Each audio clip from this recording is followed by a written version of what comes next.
Nikita, thank you for your time.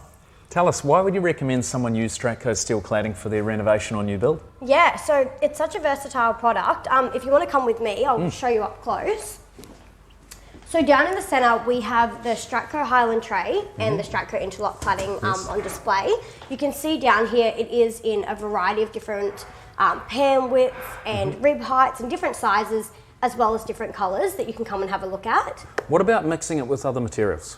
I'm glad you asked. It looks great when you use it. For example, on this project, we've got the Stratco Highland tray up the top with then the stone down the bottom. It also looks really great with bricks. You can lay it vertically, horizontally. You could do like a staggered design. Anything to really make that part of the project pop. That's how I think it looks best. And so how do people get their hands on it?